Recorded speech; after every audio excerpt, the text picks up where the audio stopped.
Hola chicos, la semana pasada iniciamos la tríada de la imagen empezando por el eneatipo 2, así que hoy queda el eneatipo 3 y la semana que viene terminaremos este análisis de los eneatipos con el número 4.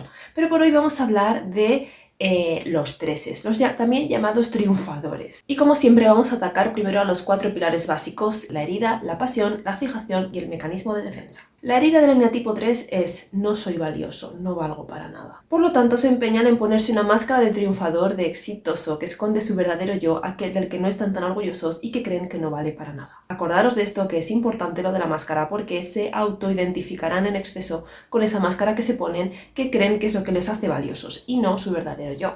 La pasión es la vanidad, precisamente por esto que os acabo de decir, de que lo que importa es el exterior y no el interior. Lo que importa es la imagen que yo doy al mundo, es decir, la vanidad para ellos significa que lo que importa es lo que los demás piensen de ti, los aplausos que te merezcas o los éxitos y logros que consigas. Por ello, la fijación está muy unida a todo esto, que es el autoengaño, porque se autoengañan a sí mismos pensando que el mundo se rige por estas normas y que realmente ellos están haciendo bien interpretando ese papel, dando esa imagen, porque es, digamos, lo que pide la sociedad.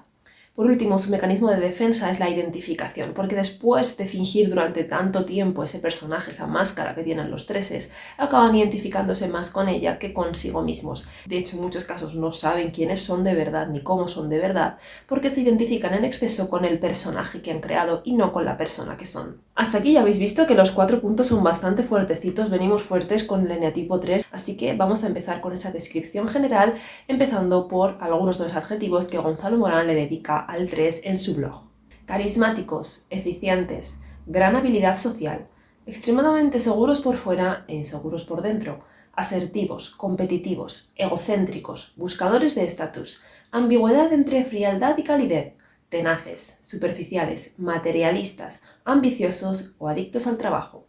Se dice que el 3 vive haciendo una continua campaña de marketing. Desean ser admirados por todos por su estilazo, por sus logros, por su estatus, por su trabajo, porque ellos creen que su valía está en aquello que proyectan hacia afuera.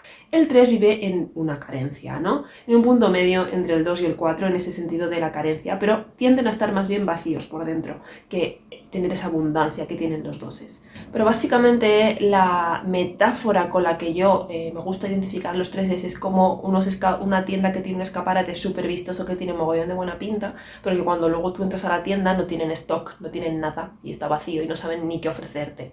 Pues algo así es el 3. Viven a través de las expectativas que otros tienen de él. Se convierte en lo que se supone que debe ser para ser válido. Anhela que su vida tenga sentido a través de la mirada del otro. A primera vista, la gran mayoría son extrovertidos, simpáticos, carismáticos, pero en muchas ocasiones ejercen un papel incluso siendo carismáticos. Y es que no fluye mucha emoción en su interior. Es decir, tiene una frialdad interior que le impide ser él abiertamente. Está, digamos, desconectado de sí mismo y ahí vemos claramente la flecha al eneatipo 9. Vale, importante, no todos los treses son ricos, guapos, famosos y exitosos. Otra cosa es que quieran serlo, pero no es sinónimo de ser 3. Ellos tratan de buscar eso, pero yo creo que incluso más que buscar ser rico y famoso y lograr cosas, realmente los 3 lo que tienen es una ambición muy potente y muy focalizada hacia quiero conseguir algo y dar esta imagen concreta, y lo que hacen es no dejar que nada ni nadie se interponga en su camino en esos objetivos, ¿no? Y por eso adaptarse mucho a lo que le van pidiendo externamente para conseguirlo. O sea, no tiene por qué ser nada de estrella de Hollywood, para que me entendáis, ni de tiburón de una sucursal bancaria.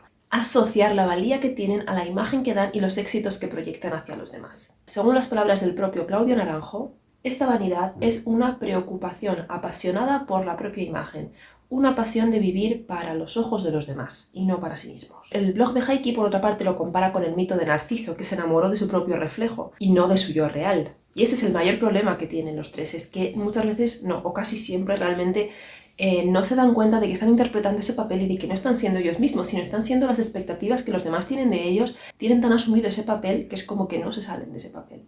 Ignoran cuánto dependen de la mirada, la opinión y la validación de los demás. Los 3 en la infancia construyeron su vida con respecto a lo que los demás esperaban de ellos o lo que los demás querían de ellos. Es decir, desde pequeños asumieron que solo los van a querer por la imagen que dan. Y de hecho, una idea loca que tienen es: solo merece amor aquel que tiene éxito, por lo que tengo que esforzarme en conseguir el éxito. Nadie quiere a los perdedores, eso se repite mucho en la mente de los 3. Por eso a la hora de alcanzar sus objetivos pueden ser muy competitivos y ambiciosos, superficiales. Y aunque algunos los disimulan muy bien con su encanto natural, En el fondo pueden llegar a ser muy calculadores. Os leo una cita de Gonzalo Morán que habla al respecto. Lograr lo que se han propuesto es prioritario por encima de cualquier problema, ya se trate de restricciones físicas, impedimentos económicos o de clase, sentimientos de los demás o sentimientos de ellos mismos. Leyendo esta cita me viene muy a la mente el típico prototipo de persona hecha a sí misma que empezó en los suburbios y trabajó tan arduamente y tan incansablemente que es una persona llena de éxito, que todo el mundo valora, que va dando charlas de TED por ahí de cómo el esfuerzo lo puede todo, porque no significa que todos sean treses, ¿no? Pero un 3 es mucho más capaz de tener esta clase de historia, porque digamos va en su necesidad vital. Los 3 son camaleónicos, ¿vale? Que no adaptables, que eso es del 9. El 9 se adapta un poco a lo que le dan. El 3 es camaleónico en el sentido de que se fusiona con el entorno o con la persona según le conviene. A pesar de que los 3 son bastante pragmáticos y productivos, también pueden ser superficiales y materialistas, ¿no? Sobre todo en el caso de la autoconservación, valoran mucho los bienes materiales. La parte buena es que los 3 son inspiradores, no se conforman nunca, siempre intentan mantener un poco de positivismo en el sentido de venga, yo puedo hacerlo, el siguiente paso, o sea, son muy buenos a la hora de ponerse objetivos y ser muy incansables hasta conseguirlos, ¿vale? Siempre quieren mejorar, motivarse. También es cierto que entra la competitividad ahí, ¿no? De yo quiero ser mejor que. Lo malo entra cuando se obsesionan con ello, se vuelven adictos al trabajo, obsesionados con la imagen, obsesionados con el dinero, etc. Por otra parte, también son muy autoexigentes y eso dentro de lo que cabe está bien, la disciplina está bien. Por otra parte, todo en su extremo es malo, ¿no? Algunos pueden llegar a parecer incluso unos por ese afán de perfeccionismo. La diferencia es que los 3 se centran mucho más en la imagen que dan a los demás, en lo que piensan de ellos. Los 1 no, los 1 tienen una perfección que está absolutamente en su cabeza, ¿no? Que no va de la imagen que dan, sino de estar de acuerdo a sus propios estándares. Además, los 1 expresan abiertamente su disconformidad y su crítica, mientras que los 3 suelen callarse, adaptarse. En palabras de Gonzalo Morán, los 3 viven como si siempre estuvieran en una entrevista de trabajo. Como si una cámara estuviera siguiéndolos todo el tiempo, tienen que mantener la compostura, la imagen y el personaje que han creado. Por ello, reprimen mucha ansiedad y mucha inseguridad. Es importante. Una de las palabras de Gonzalo Morán al principio, muy seguros por fuera, pero inseguros por dentro, ya que su gran seguridad varía en función de la opinión que los demás tienen de él. Es más, Gonzalo Morán enfoca en 3 pilares la vida de los 3. ¿Qué aspecto tiene o cuán atractivo es? ¿Qué bienes materiales o sociales posee? ¿Y qué logros ha obtenido hasta ahora? Debido a todo esto, los 3 son muy difíciles de conocer en el fondo, ¿vale?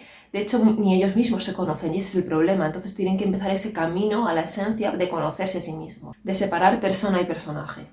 No obstante, y esta frase de Gonzalo Morán también es muy interesante, en el fondo los 3 parece que desean ese distanciamiento social, es decir, en el fondo no desean que la gente los conozca de verdad porque temen que si lo hacen descubran su verdadero yo y lo rechacen. Eso es muy triste y esconde mucha inseguridad. Básicamente el camino a la esencia del 3 se basa en aceptarse a sí mismo, aceptar que es más importante ser que tener o hacer. Conectar con su verdadera autenticidad. Pueden seguir siendo carismáticos, extrovertidos, sociables, pero que sean auténticos, que sean ellos mismos, que no se adecúen a lo que le pide el entorno. La falsa virtud del eneatipo 3 es que es competente y eficiente. Es lo primero que piensas cuando ves a un 3 en acción. Pero la verdadera, como acabo de decir, es la autenticidad. Su verdadera virtud pasa por aceptar quién es y proyectar la imagen verdadera, su verdadero yo. No obstante, a los 3 les cuesta hacer esto porque su gran miedo es sentirse un inútil y un fracasado, sentirse que no es valorado a ojos de los demás. Su deseo es que lo admiren, que lo valoren, ser admirado y valorado por sus logros y por lo que tiene. El 3 a la 2 puede que sea un poquito más orgulloso, que nade un poco más en la abundancia que otros 3 porque también es más cálido, se entrega un poquito más a los demás, aunque sigue centrado en sí mismo. El 3 es un eneatipo que, aunque depende mucho de la mirada externa, se centra en construirse a sí mismo, no tanto en ayudar a los demás, ¿no? Pero casi siempre suele fingir que se presta a ayudar porque en el fondo tiene ciertos objetivos o tiene ciertos intereses que le pueden ayudar para su propia imagen, ¿vale? Es decir, aunque tiene más inclinaciones sociales, no deja de ser ambicioso. Eso sí, es más cálido y generoso que el 3 a la 4, que es más individualista, mucho más centrado en su imagen, incluso estéticamente más centrado en ella, y en vez de tener esas inclinaciones sociales, suele tener más inclinaciones artísticas. En su flecha el 9, si entendemos la flecha como desintegración, los 9 empiezan a temer más todavía ese miedo al fracaso, ¿vale? Pues llega un punto que a veces se bloquean y no saben seguir. Tienen también la parte buena del ala 9, que sería narcotizarse un poquito, relajarse y dejar de pensar que la vida es una competición y que pueden vivir con sus rutinas y tomárselo con más filosofía y apreciarse más a sí mismos, ¿no? Entonces, si entran en contacto con la parte buena del 6, empiezan a ser súper leales y cooperativos. Y utilizan toda esa operatividad que tienen, ese empuje, lo emplean para bien de una forma un poco más gregaria, más cooperativa. No solo soy yo y mis éxitos, sino que todos podemos avanzar juntos. También tienen la parte mala, que es que pueden obsesionarse, volverse súper ansiosos y de que todo va a salir mal, todo va a ser súper catastrofista, si no consigo esto, me voy a morir, y en fin, entrar en un estado de overthinking que los lleva a, vamos, todos los MBTI extrovertidos son susceptibles de ser 3. Dentro de los introvertidos nos podríamos ir a los INTJ y a los ISTJ, pero aún así el 3 es un tipo eminentemente extrovertido, no solo socialmente sino cognitivamente, por aquello de la mirada externa, o sea, tienen que tener la mirada fuera para saber qué es lo que piensan de ellos, ¿vale? No obstante, los 4 que he decidido han sido los T dominante y los F dominante, porque creo que ser un 3 potencia tanto la parte T como la parte F. La parte T por eso de la operatividad, la productividad, la competitividad, y la parte F por adaptarme a los demás, qué pensarán de mí, qué dirán de mí. Empezamos con el ENTJ3, que suele ser super workaholic, es decir, el adicto al trabajo por excelencia. Los más desconectados de sí mismos y de sus sentimientos, incluso más que el ENTJ8, porque el ENTJ8 al menos es visceral, es intenso, ¿no? Y va por todas, pero el NTJ3 es mucho más frío, o sea, complementa la frialdad típica de un NTJ, que es Fi inferior, con la frialdad emocional que se obligan a sentir los 3. Son los conseguidores por excelencia, porque tienen tanto ejecución como visión, T-Ni. Por eso son también grandes emprendedores y tienen como el camino muy fijo en la mente trazado para llegar hacia donde quieren. No obstante, en positivo suelen ser los ENTJ más sociables, más extrovertidos, más dicharacheros, más carismáticos, pues tienen en cuenta mucho más que otros ENTJs la opinión que tienen de ellos. Los de autoconservación pueden ser un poco más tímidos y pueden confundirse con INTJs. Un ejemplo sería Spencer Hastings de Pequeñas Mentirosas. Los ESTJ, que también son T dominante Fi inferior, también pueden ser muy mordaces, muy crueles, muy de apártate, no te pongas en mi camino, pero les importan mucho más las apariencias que a otros ESTJ. A los ESTJ 1, 6, 8 no les importa mucho ni cómo visten ni qué imagen dan, no les importa lo que piensen de ellos. A los ESTJ 3 sí. Como los NTJ pueden dar esa imagen de ejecutivo agresivo, ¿no? Desconectado de Fi, pero también creo que son ESTJs más propensos a tener brotes emocionales, precisamente porque son de la tríada de la imagen, de la emoción. Son gente extremadamente práctica, asertiva y emprendedora, pero ese sí auxiliar que tienen ahí les hace buscar bastante la estabilidad y la seguridad, por eso pueden ponerse muy farrucos, como se dice aquí, para conseguirla. Yo creo que son los ESTJ más carismáticos, más líderes, que más se ganan a la gente, ¿no? Un ejemplo bastante reciente que se me ocurre sería Isabela de la película de Encanto, que literalmente de todo el arco de su película es que es quien los demás quieren que sea y no quien es ella de verdad, pero al final estalla y planta el puño sobre la mesa y es una tía con muchísimo más cerebro del que nos han hecho creer. Pasamos a los F dominante, empezamos con los ESFJ, que son grandes anfitriones, o sea, si tú vas a la típica fiesta súper bien organizada, todo al detalle, súper hermoso, estético, la mejor gente invitada ahí, un ESFJ3 lo ha organizado seguro. Quitando el cliché, ¿vale? Sí que es cierto que son los ESFJ con la agenda más llena, más repleta, con más contactos. Muchos son 3 social, de hecho. Ellos viven a través de la imagen y el trabajo que dan, ¿no? Y la imagen que los demás tienen de ellos, ¿cuál va a ser si no es mi trabajo y lo que yo produzco, ¿no? Tienen un puntito orgulloso, pero su fe no es tan fuerte porque piensan más en sí mismos que en los demás, no dejan de ser 3, ¿vale? A pesar de que usen fe y se adapten mucho al exterior y tal, piensan mucho en sí mismos. Pueden ser muy superficiales e incluso si la situación lo conviene pueden decirte una cosa y a otro decirle otra. O sea, no lo hacen a mala intención, simplemente huyen de los conflictos, entonces hacen y dicen lo que creen necesario para que no se arme ningún pitoste, para mantener su imagen, para mantener la buena cara. No les suele gustar tomar partido o mojarse. Un ejemplo que se me ocurre, aunque está un poco malito de la cabeza, sería Reiner de Attack on Titan. Y yo creo que precisamente se vuelve loco por esa idea de conjugar las dos personalidades que tiene. Y claro, yo creo que el cerebro al final se le fragmentó. Vamos con los otros Fe dominante, los ENFJ. También son conseguidores por excelencia, porque tienen esa visión que tienen también los ENTJ. Pero, bueno, al contrario que ellos, son más carismáticos porque tienen mucha inteligencia interpersonal y saben ganarse a los demás rápidamente. Viven en base a los éxitos y la opinión que otros construyen sobre ellos, parecido a los ESFJ, realmente no son muy distintos. Pero básicamente les cuesta mucho encontrar su verdadera identidad y de hecho esta puede ser un poquito oscura. Y un ejemplo muy bueno de esto que acabo de decir sería Oikawa de Haikyuu. Bueno, ahora tengo que mencionar a otros tipos que son bastante comunes. En primer lugar yo diría los ESFP, ¿vale? Muchos o bien están en un loop de S y T que pueden llegar a aparecer en NTJs, u otros a veces parece que dan un poco más la imagen de Fe dominante, ¿no? Un ejemplo sería Rachel de Friends. Otros eneatipos que también suelen ser 3 a menudo son los ENTP y los ESTP. Hablemos ya de los subtipos. Vamos a empezar con el autoconservación. El autoconservación se identifica con la palabra seguridad. Por eso muchos 3 de autoconservación pueden parecer 6 y de hecho muchos se van hacia la flecha del 6 a menudo, porque esa seguridad de lo material los hace materialistas superficiales, pero muy trabajadores también para conseguir todo aquello que necesitan para tener esa seguridad que desean. Son los que más dan la imagen de gente hiperresponsable y disciplinada, desconectada de sus emociones. Son pragmáticos, son los que todo lo quieren hacer bien, quieren dar la imagen de que lo hacen todo bien, perfecto. Son los más adictos al trabajo. Cuantas más horas le eche, más dinero voy a conseguir y más cosas me voy a poder comprar y más seguridad voy a tener. Los que más anteponen el hacer por el placer. Y eso es lo que les hace también más materialistas, porque muchas veces miden su éxito en la cantidad de cosas externas, físicas, que han podido conseguir. El 3 autoconservación es el contratipo, es el contrapasional.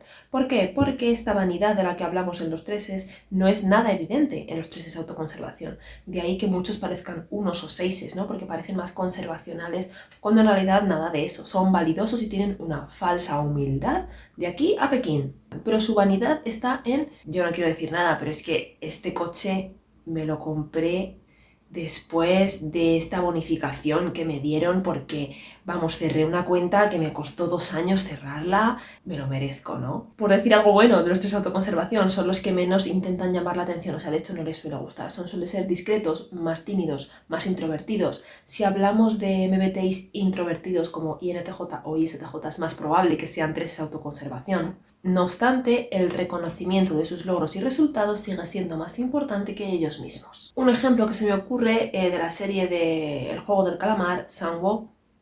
Nos vamos con el 3 social, que es el 3 más clásico y puro. Es al que más le preocupa tener la valoración social, el estatus social, pertenecer a clubes. El 3 social se asocia con la palabra prestigio. Mide su propio valor en función de los éxitos profesionales, académicos, sociales que tenga. Le gusta pertenecer a clubes exclusivos, llevar marcas, es decir, todo lo que socialmente demuestre, guau, esta tía tiene estatus. Hablan mucho de sus logros, de su éxito, de su trabajo, les encanta hablar de sí mismos y de todo lo que hacen. Y es el más frío y más careta de todos los 3 porque es el que más se adapta a lo que la sociedad le pide en ese momento. O sea, si pertenece a 3 clubes distintos súper exclusivos y en cada uno de ellos tiene que llevar cierta imagen, es como me quito esto y me pongo lo otro y me voy y sigo siendo yo, y es como no. En medio de esas 3 caretas hay un yo interior por ahí que no sale nunca. Es el más políticamente correcto, pero además tiene mucha ambición porque quiere ser el que mejor lo hace todo siempre. Un ejemplo que se me ocurre podría ser la madre de Serena van der Woodsen en Gossip Girl. Vamos con el 3 sexual, el que se asocia con la masculinidad, feminidad, sex appeal. Ese 3 no está tan orientado al éxito social. Lo que busca es resultar atractivo para los demás. Son un poco pseudodoses en ese sentido. Fija la mirada en el otro para saber qué es lo que piensan exactamente de él. Y no son expertos en gestionar relaciones sociales, pero sí en gestionar su propia imagen, que es lo que les interesa. Son más de, mírame, aquí estoy yo, pero no me toques. La diferencia con los 2 es que los 2 quieren que los mires y los toques. Los 3 sexuales transmiten más bien un halo de magia, de glamour. Se centran en seducir de tú a tú de forma sutil, ¿vale? Pero se esfuerzan.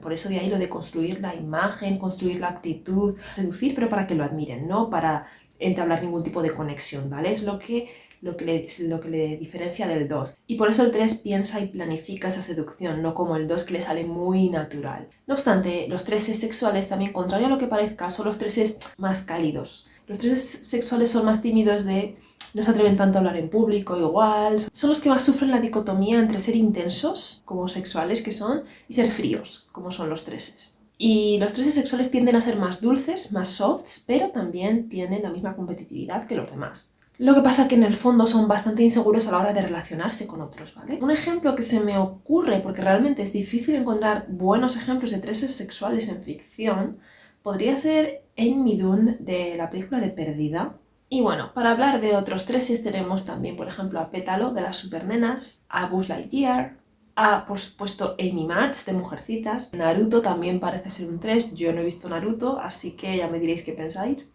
El psicópata Patrick Bateman de American Psycho no lo he querido poner antes porque no creo que sea buen ejemplo de nada, pero es un 3 de los pies a la cabeza, o sea, es todo por la imagen. Y luego tenemos a dos reinas un poco malvadas, pero que también se desviven por la imagen que tienen, que serían Sharpay Evans de High School Musical y Regina George de Chicas Malas. Pues bueno, chicos, hasta aquí la radiografía del 3 y nos vemos la semana que viene finalizando esta sección con el eneatipo 4. Un besito a todos y nos vemos.